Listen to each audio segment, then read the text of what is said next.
தேவன் நடத்தும் பாதை அப்படிங்கிற தலைப்புல தேவ செய்தியை கொண்டு அவரை நடத்துவாரே ஆனால், ஒரு குடும்பத்தை நடத்துவாரே ஆனால் அது எப்படி இருக்கும்? நீங்க வேதத்தை கவனிச்சு பார்க்கும்போது உபாகமம் 8வது அதிகாரம் 2வது வசனத்தை வாசிங்க. உபாகமம் 8வது அதிகாரம் 2வது வசனத்தை வாசிக்கலாம்.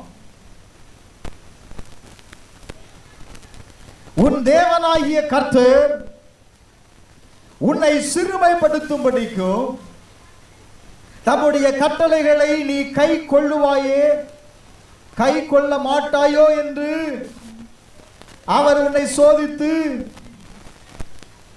உன் இருதயத்தில் உள்ளவைகளை நீ அறியும்படி இந்த 40 வருஷம் அளவும்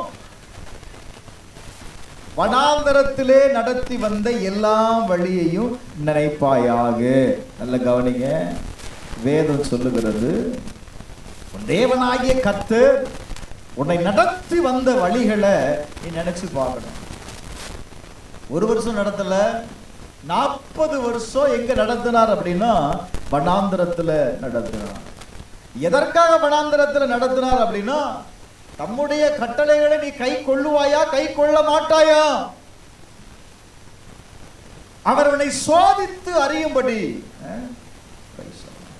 உன் இருதயத்தில் உள்ளதை நீ அறியும்படிக்கும் என்ன செய்யணும் அப்படின்னா நடத்தி வந்த தேவனை நீ என்ன செய்யணும்பா நினைச்சு பார்க்கணும்.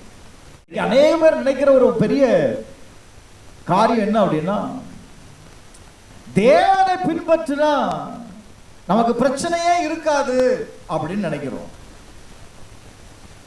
தேவனை பின்பற்றினா பிரச்சனையே என்ன செய்யாது இருக்காது. சிலர் சொல்றாங்க அவனை அதிகமா பின்பற்றினாதான் பாஸ்டர் பிரச்சனையே வருது அப்படிங்கிற. நீங்க இஸ்ரவேல் ஜனங்களுடைய வாழ்க்கையை நீங்க கவனிச்சு பார்க்கும்போது இஸ்ரவேல் ஜனங்கள் தேவனால் தெரிந்து கொள்ளப்பட்டவர்கள், தேவனுடைய அதிசயங்களை கண்டவர்கள், தேவனுடைய சத்தத்தை கேட்டவர்கள். ஆனா அவர்கள் வாழ்க்கையில அடிமைத்தனம் இருந்துச்சு, பசி இருந்துச்சு, தாகம் இருந்துச்சு, பயம் இருந்துச்சு, தோல்வி இருந்துச்சு, காத்திருப்பு இருந்துச்சு, எதிராளிகள் இருந்தார்கள். இதையெல்லாம் சந்தித்தவர்கள் தான் யாருப்பா? தேவனால் தெரிந்து கொள்ளப்பட்டவர்கள். அப்ப அவங்க வாழ்க்கை ஒரு சுமூகமான வாழ்க்கையா இல்ல. முதலாவது நீங்க பார்க்கும்போது அவங்க வாழ்க்கையில இருந்ததே அடிமைத்தனம். 1 வருஷம் இல்ல, 2 வருஷம் இல்ல, சுமார் 400 ஆண்டுகள் அடிமைத்தனம். தன் வாழ்க்கையில கடினமான உழைப்பை கொடுக்க வேண்டிய கட்டாயத்திற்குள் இருந்தார்கள். ஒரு கொடுமையான வாழ்க்கை. காலையில் இருந்து சாயங்காலம் வர எப்படிப்பட்ட வாழ்க்கைப்பா? கொடுமையான வாழ்க்கை, அவமானம், ஒரு சுதந்திரம் இல்லை. ஒவ்வொரு நாளும் வருத்தம் கேட்கிறோம் ஒவ்வொருத்தரும். அப்படின்னா தேவன் மறந்தாரா? தேவனால் தெரிந்து கொள்ளப்பட்ட ஜனம் தானே. வாசிக்கல அந்த வார்த்தையை. யாத்திராகமம் 1வது அதிகாரம் 13-14 வாசித்து பாருங்க. 13-14. எகிப்திலே இஸ்ரவேல் புத்திரர் எப்படி செய்தார்கள்? கொடுமையாய் வேலை வாங்கினார்கள். கொடுமையை அவங்க அனுபவிச்சாங்க. அடுத்த வசனம் சொல்லுகிறது ஜீவனையும் கசப்பாக்கி வாழ்கிற வாழ்க்கை. அப்படின்னா என்ன? அவங்க கொடுமையாய் நடத்தினதுனால ஏண்டா வாழணும், ஏன் வாழணும்? ஏன்னா அவர்கள் நடத்தின விதம் அப்படி இருந்துச்சு. வாழ்க்கையை கசைப்பாக்கிய அவர்களை கொண்டு செய்வித்த மற்ற எல்லா வேலைகளிலும் அவர்களை என்ன செய்தாங்க அப்படின்னா கொடுமையாய் நடத்தினார்கள். அடிமைத்தனம். ஆனா வேதம் சொல்லுகிறது யாத்திரா 3வது அதிகாரம் 7வது வசனத்துல நான் என் ஜனம் படுகிற உபத்திரவத்தை நான் பார்த்தேன் அப்படிங்கிறார். நல்லா புரிந்து கொள்ளணும். தேவனால் தெரிந்து கொள்ளப்பட்ட ஜனங்களுடைய வாழ்க்கையில அடிமைத்தனம், ஒரு கொடுமையான வாழ்க்கை, நிம்மதி இல்லை, ஏன் வாழணும் அப்படின்னு வாழ்க்கையை கசந்து போய் வாழ்கிறான். அப்படி கசந்து போய் வாழும்போது அவன் சொன்னான் பாருங்க, ஏண்டா இந்த வாழ்க்கை. வேதம் சொல்லுது, கர்த்தர் அவனுடைய உபத்திரவத்தை பார்த்தான். அவர் சொல்றாரு, படுகிற வேதனையெல்லாம் நான் அறிந்திருக்கிறேன். அப்ப நீங்க ஒரு காரியத்தை புரிந்து கொள்ளணும், நீங்க படுகிற வேதனைகளை கர்த்தர் பார்க்கிறார். நீங்க படுகிற உபத்திரவத்தை அவர் என்ன செய்கிறாரு? பார்க்கிறார். வசனம் சொல்லுதுங்க, நான் உபத்திரவத்தை கண்டேன் அப்படிங்கிறாரு. அப்ப உபத்திரவத்தை பார்த்த தேவன் சும்மா இருக்கல, மோசையை எழுப்பினார். எதற்கு? உபத்திரவத்தில் இருக்கிற ஜனங்களை மீட்டெடுத்து வரும்படி. பிரைஸ் அல்லாஹ். சாதாரணமா மீட்டெடுத்தாரா? 10 விதமான வாதைகளை அனுப்பி பார்வோனுக்கு முன்பாக தன்னுடைய தேவன் எப்படிப்பட்டவர் என்பதை தார்மோன தாழ்த்த வச்சு அந்த ஜனங்களை என்ன செய்தார் அப்படின்னா, பிரைஸ் அல்லாஹ், வெளியே கொண்டு வருகிறார். நல்ல கவனிங்க. இன்றைக்கு உங்களுடைய வாழ்க்கை எப்படி இருக்கு? எல்லாம் இருக்கிறது, ஒரு வேதனையான வாழ்க்கை. கர்த்தர் உங்களுடைய வேதனையை கண்டார். கண்டவர் சும்மா இருக்கலப்பா, சும்மா இருக்கல.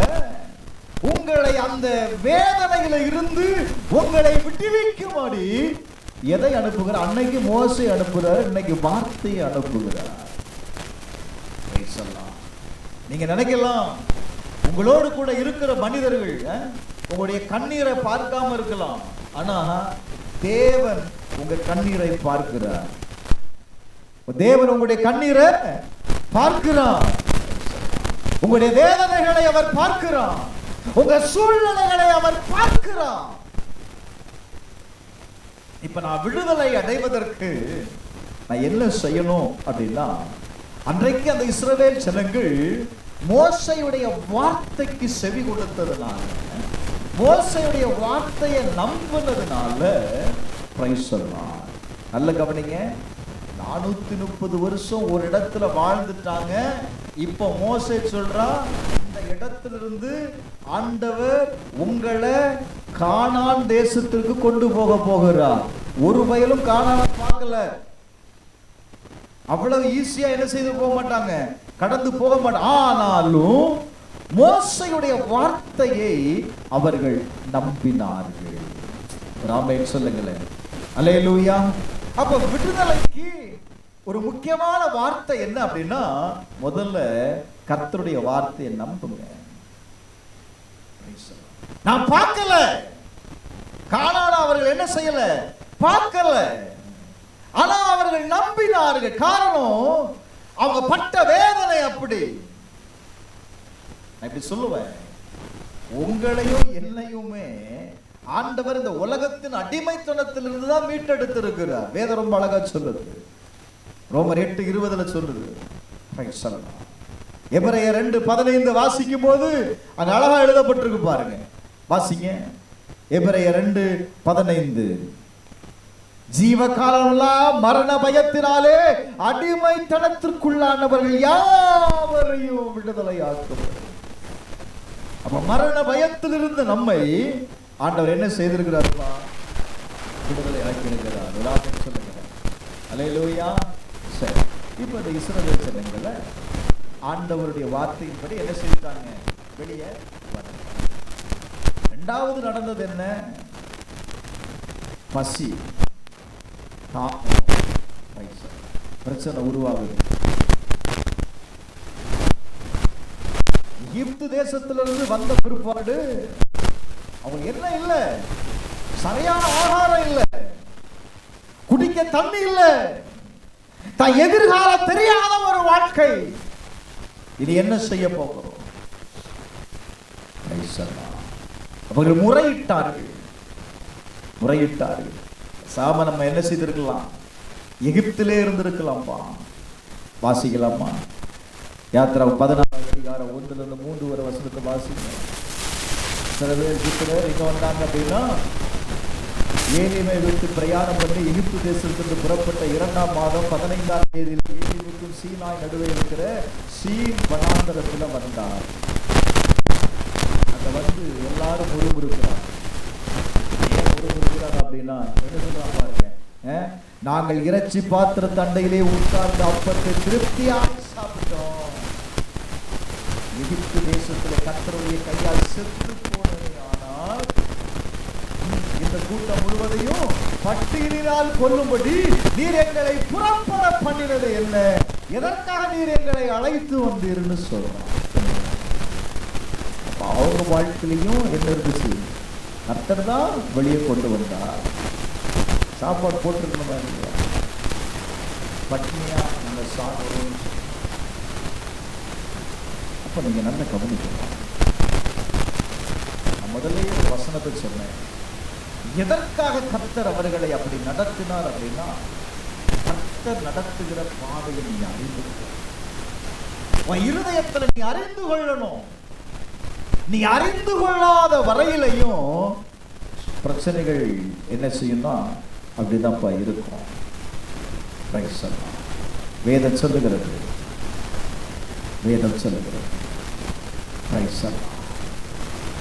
கர்த்தர் அவர்களை யோசித்தார். அது 17:6 வாசிங்க. அங்கே ஓரப்பிலே நான் உனக்கு முன்பாக கண்மலை மேல் இருப்பேன். நீர் இந்த கண்மலை அடி, அப்பொழுது ஜனங்கள் குடிக்க அதிலிருந்து தண்ணீர் புறப்பட்டு வரும் அப்படின்னு சொல்றான். அவளுக்கு ஆகாரத்தை கொடுத்தார். வேதம் சொல்லுது, இந்த சாயங்காலத்துல இறைச்சியை புசித்து 16:12 நீ அவர்களோடு பேசி, நீங்கள் சாயங்காலத்தில் இறைச்சியை புசித்து விடிய காலத்தில் அப்பத்தால் திருப்தியாகி நான் உங்கள் தேவனாகிய கர்த்தர் என்பதை அறிந்து கொள்வீர்கள் என்று சொல் அப்படின்னு. பார்த்தீங்கன்னா காலையிலிருந்து சாயங்காலம் வர அவர்களுக்கு என்ன கொடுத்தார் அப்படின்னா, அவர் மன்னாவை கொடுத்தார். நல்ல கவலை. இது மனிதனுடைய இயல்பு. எது அப்படின்னா, பிரச்சனை வந்துச்சு அப்படின்னா உடனே நம்ம எதை நினைப்போம் அப்படின்னா, கடந்த நாட்களும் இஸ்ரவேல் ஜனங்கள் அதைத்தான் நினைச்சாங்க. எதை நினைத்தாங்க அப்படின்னா, நாங்க எகிப்துல இருந்தா நாங்க இப்படி சாப்பிட்டுருப்போமே. கொஞ்சம் யோசிக்கணும். ஆனா தேவன் அவர்களுக்கு வானத்திலிருந்து மன்னாவை கொடுத்தார். கண்மலையில இருந்து எதை கொடுத்தார் அப்படின்னா, தண்ணீரை கர்த்தர் கொடுத்தார். நீங்க எந்த சூழ்நிலையிலையும் இப்படிப்பட்ட கடினமான பாதையில நீங்க கடந்து போகும்போது ஒருபோதும் உங்களுடைய கடந்த காலத்தை என்ன செய்யக்கூடாது அப்படின்னா, கொண்டு வரக்கூடாது. அன்னைக்கு நான் அப்படி இருந்தேன், அன்னைக்கு நான் இவ்வளவு நல்லா இருந்தேன், இன்னைக்கு நான் கஷ்டப்படுறேன். இல்லை, அன்னைக்கு கர்த்தர் உங்களை நடத்த முடியும்னா இன்றைக்கு உங்களை என்ன செய்ய முடியும்னு, கர்த்தர் உங்களை என்ன செய்ய முடியும் அப்படின்னா நடத்த முடியும். அவர்கள் தேவனை சந்தேகித்தார்கள். அதுதான் மெயின் பாயிண்ட். என்ன அப்படின்னா, ஆகாரம் இல்லை உடனே அப்படின்னா என்ன அர்த்தம்? அங்க இருந்திருந்தா அப்ப இப்ப தேவன் எங்களை நடத்துவதற்கு என்ன வருது? ஒரு சந்தேகத்தை அவர்கள் ஏற்படுத்தி கொண்டார்கள். இப்ப அந்த ஜனங்களுக்குள்ள ஒரு பெரிய எதிர்பார்ப்பு இருந்து என்ன அப்படின்னா, நமக்கும் அதுதான் இருக்கும் பாருங்க. மொத்தமா நம்ம கண்ணுக்கு முன்னாடி தெரிஞ்சிடணும். மொத்தமா அவர் கொடுத்துட்டாருன்னா பிரச்சனை இல்லை பாருங்க. இல்ல, தேவன் ஒரு நாள் உங்களுக்கு என்ன செய்ய மாட்டார்? மொத்தமா சொல்லுங்க, ஆமா, கொடுக்க மாட்டார். ஆண்டவர் ஒவ்வொரு நாளும் அவர்களுடைய தேவைக்கு கொடுத்தார். ஒரு ஆமென் சொல்லுங்க. அதனாலதான் வசனம் சொல்லுது, நீ நாளைய தினத்தை குறித்து நீ என்ன செய்யாத, நீ கவலைப்படாத. இன்றைக்கு ஆண்டவர் ஜெபத்துல கூட அன்றன்றைக்குள்ள ஆகாரத்தை எங்களுக்கு தாரு. நம்ம ஆண்டவரே சேர்த்து கொடுத்துட்டா நாளைக்கு அவ்வளவு தூரம் போக வேண்டாம்ல, மொத்தமா கொடுத்துட்டா நீ கர்த்தர் நடத்துகிற விதத்தை உன்னை என்ன செய்யாம போயிருவ, அறிந்து கொள்ளாம போயிருவ. அப்ப வேதம் சொல்லுகிறது கர்த்தர் அவர்களை ஒவ்வொரு நாளும் என்ன செய்தார் அப்படின்னா நடத்தினார். ஒரு ஆமென் சொல்லுங்களேன். எதற்காக அப்படி செய்தார்? ஏன் சாயங்காலம் வரை சாப்பிட்டான், சேர்த்து வைக்க முடியல, அப்படியே சேர்த்து வச்சாலும் என்ன செய்ய போயிடும், கெட்டு போயிடும், பிரயோஜனப்படாது. மறுநாள் காலையில் பார்த்தா ஃப்ரெஷ்ஷாக இருக்கும். இப்போ நீங்கள் யோசிக்கணும், நம்முடைய வாழ்க்கையிலும் கூட நிறைய பிரச்சனை இருக்கு. வேலையில் பிரச்சனை, பண தேவைகள், குடும்ப தேவைகள், ஒவ்வொரு நாளைக்கும் ஒவ்வொரு விதமான பிரச்சனை வருது. நம்ம நினைச்சே பார்க்க முடியல. அப்ப இந்த காரியங்களுக்கு ஆண்டவர் எதை எதிர்பார்க்கிறார் அப்படின்னா, நீ தேவனை நம்பணும். அல்லேலூயா. நம்ம உட்கார்ந்து கேள்வி கேட்கிறோம், ஏன் அவருக்கு தெரியாதா முன்னாடியே நாளைக்கு இந்த பிரச்சனை வரும்னு தெரியாதா, அவர் ஸ்டாப் பண்ண வேண்டியதானே அப்படிங்கிறோம். யோசிங்க. பிலிப்பியர் 4வது அதிகாரம் 19வது வசனத்துல வாசிக்கும் போது, தேவன் உங்களுடைய தேவைகளை சந்திப்பார், உங்களுடைய குறைவுகள் எல்லாவற்றையும் அவர் என்ன செய்வார் சொல்லுது. வாசிமா அந்த வசனத்தை. பிலிப்பியர் 4வது அதிகாரம் 19வது வசனம்.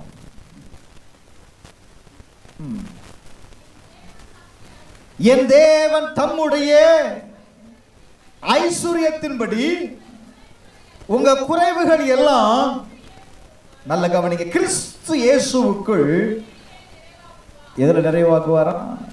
பிரைஸ் எல்லாம். ஒவ்வொரு நாளும் அவர் தம்முடைய மகிமையில நிறைவாக்குவார் என்று எழுதப்பட்டிருக்கிறது. உங்களுடைய குறைவுகள், உங்களுடைய தேவைகள் சந்திக்கப்படும். மறுபடியும் சொல்றேன், தேவனால் நடத்தப்பட்ட ஜனங்களுடைய வாழ்க்கையில தேவன் அவர்களை நடத்தினார். ஆனா தேவன் அவர்களை நடத்துவதற்கு தேவன் போதுமானவர் என்பதை அவங்க நம்பல. அவங்க நம்பாததுனாலதான் அவ்வளவு பிரச்சனைகளை அவங்க என்ன செய்தது அப்படின்னா சந்திக்க நேரிட்டது. அவன் சொல்ற வார்த்தையை கவனிச்சீங்களா? அப்படியே நாங்க என்ன செய்வோம் அப்படின்னா, ஒரு மாட்டையும் என்ன செய்வோம், மொத்தமா அவிச்சு சுட்டு முழு குடும்பமும் என்ன செய்வோம் அப்படின்னா ஒன்னா உட்கார்ந்து சாப்பிட்டு பழகிட்டோம். அதே போல கிடைக்குமா? அதே போல ஒரு வாழ்க்கை வருமா? காலையில பனி பெய்கிற நேரம், எவன்டா காலையில எந்திரிச்சு போடுறது, சோம்பேறி ஆவி. காலையில எந்திரிச்சு போனாதான் என்ன செய்யும், நல்லா ஃப்ரெஷ்ஷா கிடைக்கும். கொஞ்சம் யோசிங்க. அப்ப தேவன் என்ன செய்கிறார் அப்படின்னா, ஜனங்கள் என்ன நம்பணும். மூன்றாவது அவங்களுடைய வாழ்க்கையில கடந்து வந்தது என்ன அப்படின்னா, ஒரு பெரிய பயம் அவங்க வாழ்க்கையில இருந்துச்சு. பயம். முதல்ல சொன்னேன், அவங்க வாழ்க்கையில என்ன இருந்தது, அடிமைத்தனம் இருந்தது. இரண்டாவது என்ன இருந்தது அப்படின்னா, ஆகாரத்திற்காக, அன்றாட தேவைகளுக்காக அவங்க என்ன செய்தார்கள், கஷ்டப்பட்டார்கள். ஆனா கர்த்தர் அவர்களை போஷிக்காம இல்லை இல்ல. அதனாலதான் வசனம் சொல்லுது, ஆகாயத்து பறவைகளை நீங்க என்ன செய்து பாருங்க, கவனித்து பாருங்க அப்படிங்கிறார். அவைகளை போஷிக்கிற உங்களுடைய பிதா உங்களை என்ன செய்வார்னு சொல்றாரு, சொல்லுங்க, போஷிப்பார். அவர் உங்களை நடத்துவார். எப்படி அந்த பறவைகள் அதிகாலையில தேவனை நம்பி இருக்கிறதோ அதே போல நீ நம்பு அப்படிங்கிறார். நம்ம காலையில எந்திரிச்ச உடனே சண்டைக்கு தானே வரும். இந்த வீட்டுல என்ன இருக்கா, அரிசி இருக்கா, கடுகு இருக்கா, எண்ணெய் இருக்கா, ஒரு இளவும் இல்லை. காலையில் எந்திரிச்ச உடனே என்னதான் வருது, ஒண்ணு தானப்பா இல்ல. ஏன் கடுகு இல்லாம தாளிக்க முடியாதா? அது எப்படி பாஸ்டர் தாளிக்கிறது? யோசிங்க. சின்ன காரியம்தான், ஆனா அது எதா உருவாகுது அப்படின்னா ஒரு பெரிய பிரச்சனையாய் சமாதானம் உண்டாக கெடுத்து விடுகிறது. நீங்க யோசிக்கணும். அப்ப ஒவ்வொரு நாளும் தன்னுடைய தேவைக்காக அது என்ன செய்யுது அப்படின்னா கடவுளை நம்பிச்சு. ஒரு ஆமென் சொல்லுங்களேன், சத்தமா சொல்லுப்பா. அப்ப தேவன் அதை விரும்புகிறான். என் ஜனங்கள் என்ன செய்யணும்? என்னை நம்பணும். கர்த்தர் நடத்துகிற விதத்தை அவர்கள் அறிந்து கொள்ளணும். இதை நீங்க மனசுல வைக்கணும். கர்த்தர் நம்மளை என்ன செய்யணும் சொல்றாரு? அறிந்து கொள்ளணும் வைக்கிறார். மூன்றாவது வாழ்க்கையில் இருந்தது பயம். யாத்திராகமம் 14வது அதிகாரம் 10வது 11 12 வசனத்தை வாசிக்கும் போது வாசிங்க. யாத்திராகமம் 14:10. பிரைஸ் எல்லாம். சமீபத்து வருகிற போது கண்களை ஏறெடுத்து பார்க்கிறார்கள். எகிப்தியர் தங்களுக்கு பின்னாக வருகிறதை கண்டு மிகவும் பயந்தார்கள். நல்ல கவனிக்கணும். என்ன செய்தாங்கப்பா?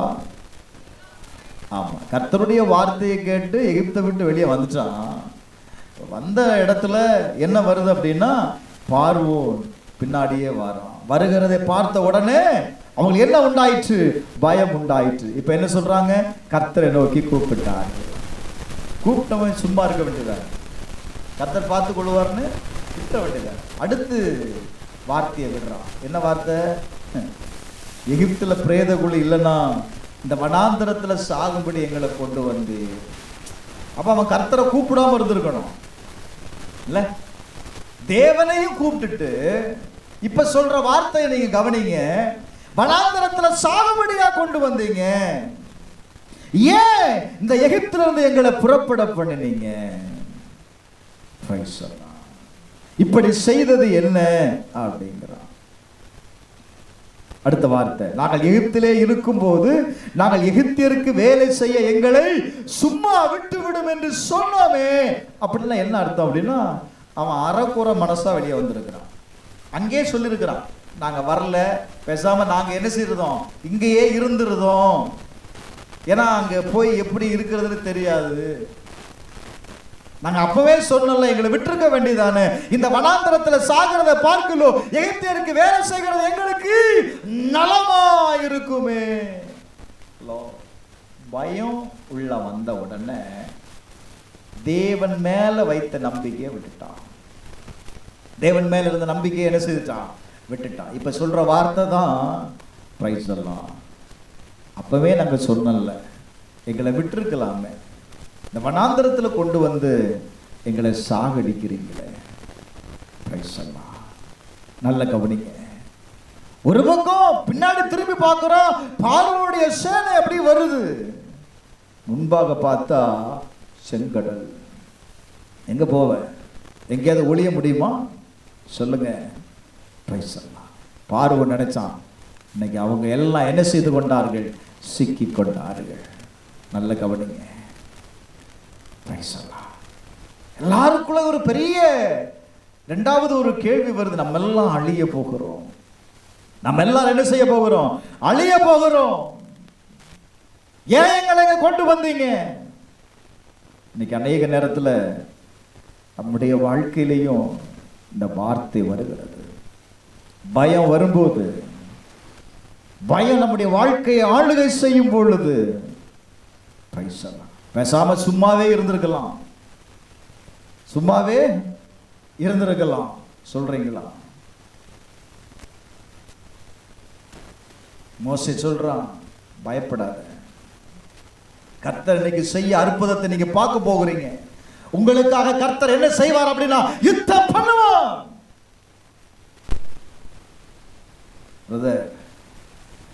உங்களுக்குள்ள பயம் வந்துருச்சு அப்படின்னா விசுவாசம் செயல்படாது.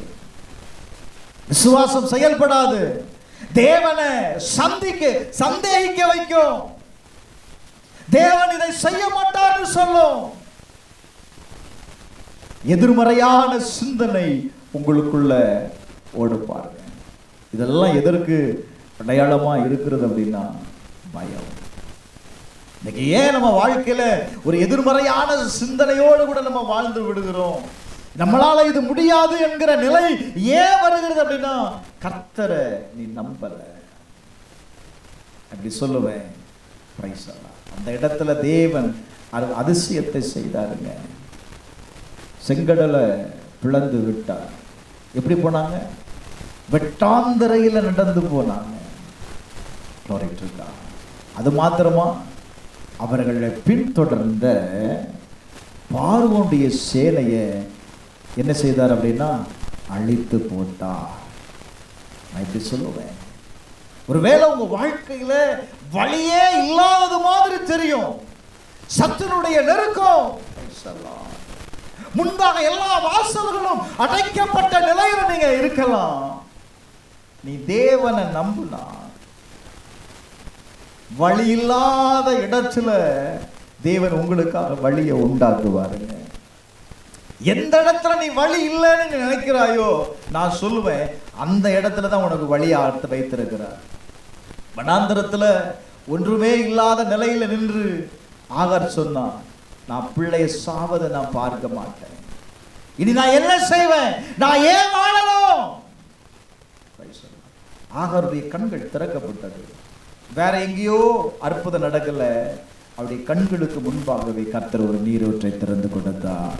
ராமேன் சொல்லுங்களேன். நான் சொல்லுவேன், நம்முடைய வாழ்க்கையில அநேக நேரத்துல சில காரியங்கள் நம்முடைய வாழ்க்கையில மோதுகிறதான சூழ்நிலைகள், பிரச்சனைகள் எதை கொண்டு வருவதுன்னா பயத்தை கொண்டு வரும். ஏன் அந்த பயம் அப்படின்னா, கர்த்தரை நம்புவதற்கு. இயேசுநாதரும் படகுல தான்ப்பா இருந்தாரு, இயேசுநாதரும் படகுல தான் இருக்கிறாரு. காற்று வீசப்பட்ட பொழுது சீசர்கள் பயந்தார்கள், சீசர்கள் பயந்தார்கள். பிரைஸ் எல்லாம். இன்னைக்கு நம்முடைய வாழ்க்கையில ஒருவேளை நீங்க பயந்து போயிருக்கலாம். என்னுடைய சூழ்நிலை என்ன ஆகுமோ, என்னுடைய வாழ்க்கை என்ன ஆகுமோ, இதெல்லாம் யார் வாழ்க்கையில் நடந்தது அப்படின்னா வெளியே இருக்கிற வாழ்க்கையில அல்ல, தேவனால் தெரிந்து கொள்ளப்பட்ட இஸ்ரவேலுடைய வாழ்க்கையில நடந்தது. அல்லேலூயா, அல்லேலூயா, அல்லேலூயா. அப்ப இன்னைக்கு நீங்க உங்களுடைய பயத்தின் நடுவாக பிரைஸ் எல்லாம் நீங்க தேவனை என்ன செய்யணும் அப்படின்னா, என்ன செய்யணும், நம்பணும். திருப்பி சொல்லுவோமா? முதல்ல நான் சொன்னேன் அடிமைத்தனத்தில் இருந்தாங்க. ரெண்டாவது அவங்களுடைய வாழ்க்கையில அன்றாட வாழ்க்கைக்கு வேண்டியதான ஆகாரத்திற்காக என்ன செய்தாங்க அப்படின்னா கஷ்டப்பட்டாங்க. மூன்றாவது அவருடைய வாழ்க்கையில பயம் ஒரு பெரிய பிரச்சனையாக இருந்தது, பயம் பிரச்சனையாக இருந்தது. நான்காவது அவங்களுடைய வாழ்க்கையில கீழ்ப்படியாமையின் பிரச்சனை. ஆண்டவர் இவ்வளவு நன்மையை செய்தோம், இவ்வளவு அற்புதத்தை செய்தோம், செங்கடலை ரெண்டாக பிளந்தார், நல்ல வானத்திலிருந்து மன்னாவை கொடுத்தார், தண்ணி இல்லைன்னு சண்டை போடுறான், முறுமுறுக்கிறான், நல்ல தண்ணி என்ன செய்தார் அப்படின்னா கொடுத்தார். அவங்க கேட்டதெல்லாம் ஆண்டவர் என்ன செய்தார். இதெல்லாம் வாங்கிக்கிட்டு அவனுக்குள்ள என்ன இல்லைன்னா கீழ்ப்படிதல் இல்லை. என்ன இல்லை சொல்லுங்க? கீழ்ப்படிதல் இல்லை. என்ன நடந்தது அப்படின்னா, யாத்திரா 32வது அதிகாரத்துல மோசே இப்ப எங்க போயிருக்கிறார் அப்படின்னா மலையில ஏறி போயிருக்கிறார். மோசே வர தாமதம் ஆன பொழுது ஜனங்க எல்லாரும் என்ன செய்தாங்க அப்படின்னா ஆரோனிடத்துல வந்து என்ன சொல்றாங்க? வாசிமா 1வது வசனத்தை.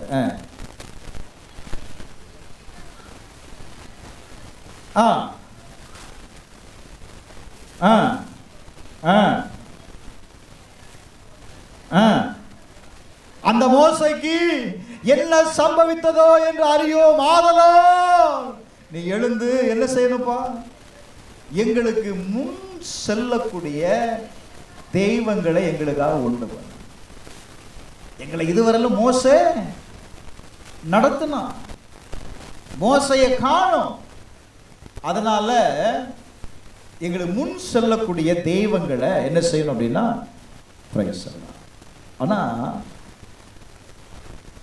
யாத்திரா 20வது அதிகாரத்துல 2வது வசனத்துல உன்னை அடிமைத்தன வீடாகிய எகிப்து தேசத்திலிருந்து புறப்பட பண்ணின உன் தேவனாகிய கர்த்தர் நானே, என்னை அன்றி உனக்கு என்ன செய்ய வேண்டாம், வேற தேவர்கள் உண்டாயிருக்க வேண்டாம்.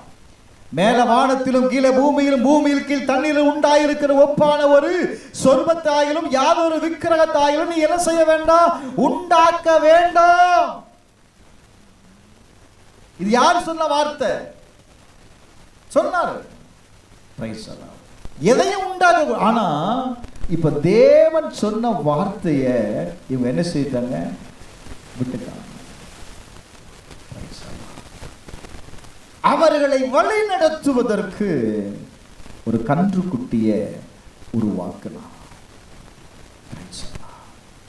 ஒரு பலிபீடத்தை கட்டி அதற்கு ஒரு பண்டிகையை உண்டாக்குறார். கொஞ்சம் நல்லா யோசிச்சு பாருங்க. தேவன் எதை செய்யக்கூடாது என்று சொன்னாரோ அதை என்ன செய்தார்கள்? செய்தார்கள். 7வது வசனம் சொல்லுகிறது, ஜனங்கள் என்ன செய்தார்கள்? தங்களை கெடுத்து கொண்டார்கள். அல்லோ, தங்களை என்ன செய்து கொண்டார்களா? கெடுத்து கொண்டார்கள். தேவனுக்கு கோபத்தை ஏற்படுத்தினார்கள். அப்ப நீங்க கவனிக்கணும், அவர்களுடைய ஒரு கீழ்ப்படியாமை எதை கொண்டு வந்தது அப்படின்னா, தங்களுடைய வாழ்க்கையில தேவனால் கொடுக்கப்பட்ட ஆசீர்வாதத்தை இழக்க வைத்தது. அவர்களால காத்திருக்க முடியல, தேவனை விட்டு விட்டாங்க, தங்களுடைய விருப்பத்தின்படி நடக்க ஆரம்பித்தார்கள். நம்ம வசனத்தை கேட்கிறோம், ஆனா வசனத்தை கை கொள்ளாம நம்ம இருக்கும் பொழுது, வசனத்திற்கு கீழ்ப்படியாம இருக்கும் பொழுது, பிரைஸ் எல்லாம் நம்ம என்ன செய்யறோம் அப்படின்னா, இந்த கீழ்ப்படியாமையினாலதான் இதெல்லாம் வருது. யார் பாஸ்டர் காத்திருப்பா?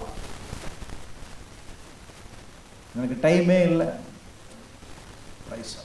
தேவனை தேடுவதற்கு நேரம் இல்லை. இன்னைக்கு நம்முடைய விருப்பத்தின்படி நான் நடக்கிறோம். இதனால என்ன வந்துச்சு அப்படின்னா, தேவனுடைய கோபம் வந்துச்சு, தேவனுடைய ஆசீர்வாதம் அவர்களுக்கு தாமதமாயிற்று, அவருடைய ஆவிக்குரிய வாழ்க்கை வீழ்ச்சி அடைந்தது. இன்னைக்கு உங்க வாழ்க்கை கொஞ்சம் ஆராய்ந்து பாருங்க. ஏன் நம்முடைய ஆசீர்வாதம் தாமதம் ஆகுது? ஏன் நம்முடைய ஜெபம் கேட்கப்படாமல் இருக்கிறது? ஏன் நம்முடைய வாழ்க்கையில எவ்வளவு முயற்சி செய்தோம், நம்முடைய ஆவிக்குரிய வாழ்க்கை வளர்ச்சி அடையாம ஒரு வெறுமையான நிலையில இருக்கிறோம் அப்படின்னா, வசனத்தை நல்லா தான் கேட்கிறோம், அண்ணா பிரைஸ் எல்லாம் எதை விட்டுறோம் அப்படின்னா, ஜெபத்தை விட்டு விடுகிறோம். 2, உலகத்தை பின்பற்றுகிறோம். 3வது, உடனே தீர்வு வேணும். உடனே என்ன வேணும் சொல்லுங்க? தீர்வு வேணும். அது இங்க சபையில நடக்காது பாருங்க. ஏன்னா வேதம் ரொம்ப அழகா சொல்லுதுங்க. 1 சாமுவேல் 15:22 பலியை விட கீழ்ப்படிதல் சிறந்தது. நான் இப்படி சொல்லட்டா, உங்களுடைய கீழ்ப்படிதல் தான் உங்களுக்கு ஆசீர்வாதத்தை கொண்டு வரும். உங்களுடைய அவசரம் உங்க வாழ்க்கையில தவறுகளை உண்டாக்கிறோம், அல்லது சில காரியங்களை நீங்க என்ன செய்திருவீங்க அப்படின்னா தவற விட்டுருவீங்க. நீங்க கொஞ்சம் கவனித்து பாருங்க. சில நேரத்தில் சில வேலைகளை நம்ம அவசரத்தில் செய்யும் போது என்ன செய்திருவோம்? சில பொருட்களை நம்ம என்ன செய்யறோம் அப்படின்னா தவற விட்டுருவோம், கீழே விழுந்து. ஏன்? அவசரப்பட்டதுனால. அதே போலதான் நம்முடைய ஆவிக்குரிய வாழ்க்கையிலையும் என்ன செய்யக்கூடாது அப்படின்னா, நம்முடைய ஆசீர்வாதத்தை தவற விட்டுறக்கூடாது. இன்னைக்கு நிறைய பேர் என்ன செய்கிறோம்? ஆசீர்வாதத்தை தவற விட்டுறோம். கர்த்தர் நம்மளை ஆசீர்வதித்திருக்கிறான். அந்த ஆசீர்வாதம் ஏன் நம்ம வாழ்க்கையில தங்க மாட்டேங்குது? ஏன் அந்த ஆசீர்வாதத்தை நம்மளால சுதந்திரிக்க முடியல அப்படின்னா, அவசரம், கீழ்ப்படிதல் இல்லை. வாசிமா 1 சாமுவேல் 15:22. கர்த்தருடைய சத்தத்திற்கு கீழ்ப்படுகிறதை பார்க்கலும்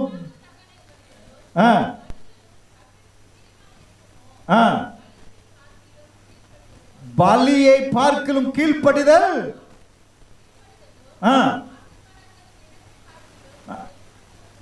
நல்ல கவனிங்க. அப்ப பலியை விட எது முக்கியம்? கீழ்ப்படிதல் ரொம்ப முக்கியம். நான் இப்படி சொல்லி முடிக்கிறேன்.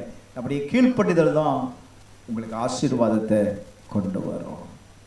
5வது, இஸ்ரவேல் ஜனங்களுடைய வாழ்க்கையில காத்திருக்க வேண்டியது அவசியமாக இருக்கிறது. காத்திருக்கிறதுல ஒரு பெரிய பிரச்சனை. நீங்கள் நல்லா கவனிச்சிங்க அப்படின்னா, அந்த இஸ்ரவேல் தேசத்திலிருந்து அந்த கானான் தேசத்திற்கு வருவதற்கு 11 நாட்கள் தான் ஆகும்.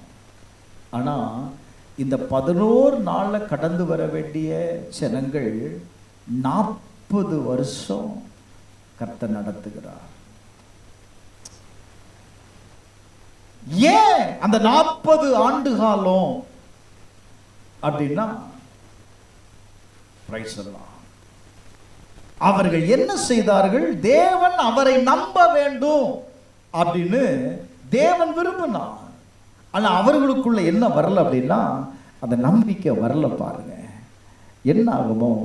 14வது அதிகாரம் 33, 34 வாசித்து பாருங்க. என்ன ஆகுமோ 14வது அதிகாரம் 33, 34. பிரைஸ் அல்லாஹ்.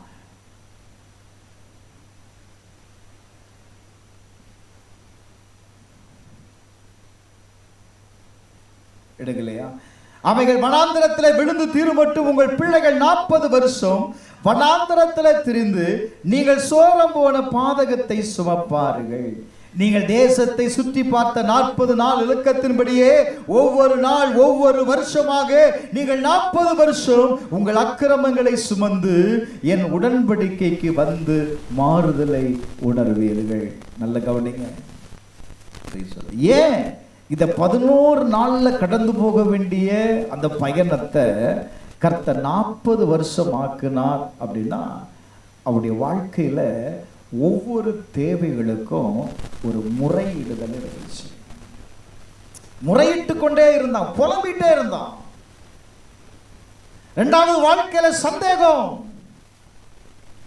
ஒரு நம்பிக்கை இல்லாத ஒரு வாழ்க்கை, ஒரு நிச்சயம் இல்லாத வாழ்க்கை.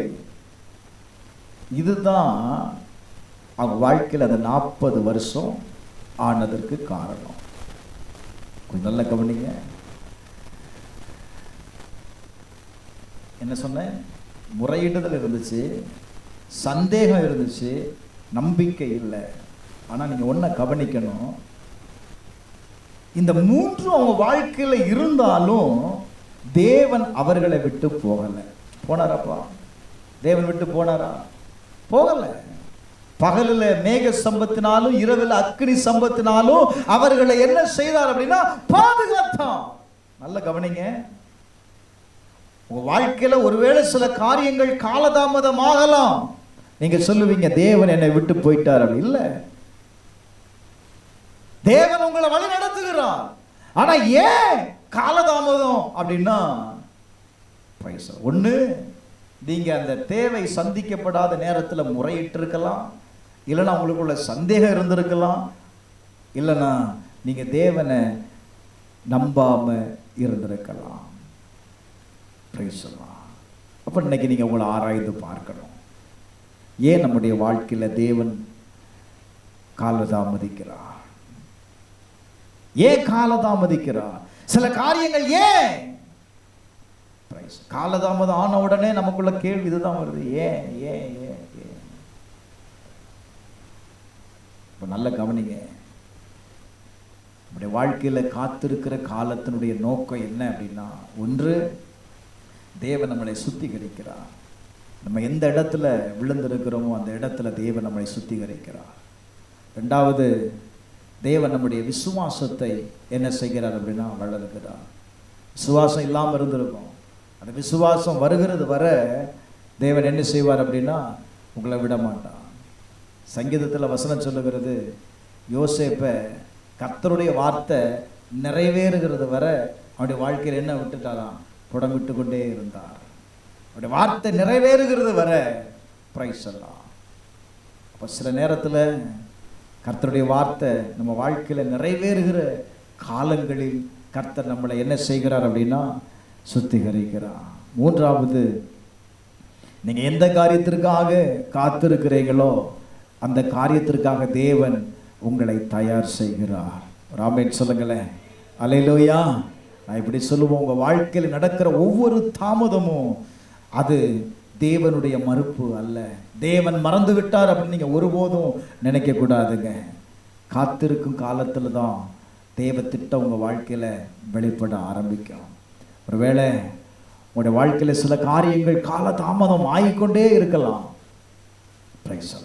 நீங்க ஜெபித்திருப்பீங்க, ஜெபித்திற்கு பலன் வராம இருந்திருக்கலாம். நான் சொல்லுவேன், தேவன் உன்னை என்ன செய்யறார் அப்படிதான் காத்திருக்க வைக்கிறார். அல்லேலூயா, அல்லேலூயா, அல்லேலூயா. அன்றைக்கு இஸ்ரவேல் ஜனங்கள் விழுந்தாங்க, பயந்தார்கள், முறையிட்டார்கள். ஆனாலும் தேவன் அவர்களை கைவிடலப்பா. அந்த வார்த்தையை ரொம்ப அழுத்தமாக சொல்லிவிடுறேன். கர்த்தர் உங்களை ஒருபோதும் கைவிட மாட்டார். உங்களை அழைத்தவர் உண்மை உள்ளவர். உங்களை அழைத்த தேவன் உண்மை உள்ளவர். அவர் உங்களை என்ன செய்வார் தெரியுமா? வழி நடத்துவார். ஒரு ஆமென் சொல்லுங்களேன். அவர் அழைத்த தேவன் ஒரு நாளும் பாதியில் விட்டுட்டு போக மாட்டார். இல்லை, அவ்வளவு போராட்டத்தின் மத்தியிலையும் அவர்களை எங்கே கொண்டு வந்தார் அப்படின்னா, தேவன் வனாந்தரத்தில் விடலை, கானான் தேசத்திற்குள்ளே என்ன செய்தார்? கொண்டு வந்தார். கொண்டு வந்தாரா இல்லையா? கொண்டு வந்தாரா இல்லையாப்பா? கானான் தேசத்திற்கு கொண்டு வந்தாரா? நான் சொல்லுவேன், கர்த்தர் உங்களை அழைத்திருந்தா, கர்த்தர் உங்களை அழைத்திருந்தா, உங்களோடு பேசியிருந்தா, கட்டாயம் உங்களை அந்த வார்த்தையைப்படி உங்களை நடத்துவார். அவர் நடத்துவதற்கு போதுமானவராயிருக்கிறார். உங்கள் பிரச்சனை வந்த உடனே தயவு செய்து தேவனை விட்டு மட்டும் போயிடாங்க. இன்னைக்கு அநேகர் அப்படி தான் இருக்கிறீங்க. ஒரு சின்ன பிரச்சனை வந்தாலே நம்ம தேவனை என்ன செய்யணும் அப்படின்னா விட்டு விடுகிறோம். தேவனை விட்டு என்ன செய்யாதுங்க, போய் விடாதுங்க. காலதாமதம் ஆகும், கொஞ்சம் முயற்சி பண்ணி பார்ப்போமே, கர்த்தரை நம்புவோமே. ஏன் முறையிடுகிற வாழ்க்கை? விசுவாசத்தை கர்த்தரை நம்புங்க. எந்தெந்த பகுதியில் நீங்க கீழ்ப்படியாம இருக்கிறீங்களோ அந்த பகுதியில் ஒரு கீழ்ப்படிதலை நீங்க உண்டாக்கிட்டீங்க அப்படின்னா நான் சொல்லுவேன், கர்த்தர் உங்களை நடத்துகிறத நீங்க பார்ப்பீங்க. எப்படி சொல்லட்டா? உங்க வாழ்க்கையில் நடக்கிற ஒவ்வொரு காலதாமதமும் தேவன் வேணுனே செய்யலை, வேணுனே யாருடைய வாழ்க்கையிலையும் காலதாமதத்தை தேவன் ஏற்படுத்தலை. நீங்கள் தேவனை விசுவாசிக்காததுனால, தேவனை நம்பாததுனால தான் நீங்கள் நம்புகிறது வர காலதாமதம் நீடித்து கொண்டே இருக்கிறது. கொஞ்சம் யோசித்து பாருங்க. அந்த ஒரு வசனத்தை வாசிமா, முதல்ல வாசித்தது உபாகமம் 8:2 வாசித்துங்க. உன்னை நடத்தின வழிகளை நீ நினைத்து பார்க்கணும். வாசிங்க, உபாகமம் 8:2. உன் தேவனாகிய கர்த்தர், நீ தேவனுடைய கட்டளைகளை நீ கை கொள்வாயா கை கொள்ள மாட்டாயா என்று உன்னை சோதித்து அறியும்படி, உன்னை என்ன செய்யும்படி. ஆமா, அப்போ அது 40 ஆண்டுகள் இஸ்ரவேல் கொடுக்கப்பட்டது அப்படின்னா கர்த்தர் அவர்களை சோதித்து அறியும், அவருடைய இருதயத்தை சோதித்து அறியும்படி. எந்த அளவுக்கு நம்ம மேல நம்பிக்கை வைத்திருக்கிறோம், எந்த அளவுக்கு நம்ம மேல விசுவாசத்தை வைத்திருக்கிறோம், எந்த அளவுக்கு இவன் நம்மை சார்ந்திருக்கிறோம், இங்கதான் உங்களை ஆராய்ந்து பார்க்கணும். வாசிங்க. உன் இருதயத்தில் உள்ளதை நீ அறியணும்.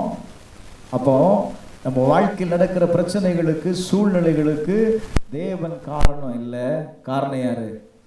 முதல்ல நீ அதை அறிந்து அதை உணர்ந்து தேவனை தேடின அப்படின்னா கர்த்தர் நிச்சயமா என்ன செய்வார்? உங்களை கைவிட மாட்டார். அடுத்த வார்த்தை சொல்லுங்க. 40 வருஷம் உன்னை நடத்தினேன். 40 வருஷம் உன்னை நடத்தினேன். கொஞ்சம் நல்ல கவனிங்க.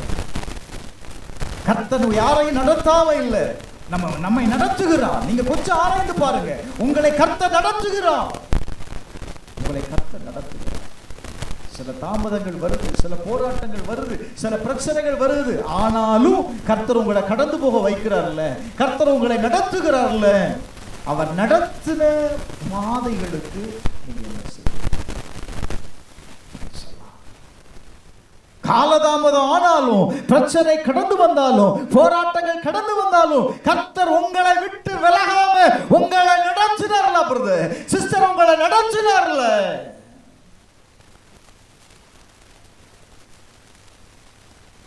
அவர் இன்றைக்கு இதுவரையிலும் நடத்தினவர் இனியும் உங்களை நடத்துவார்.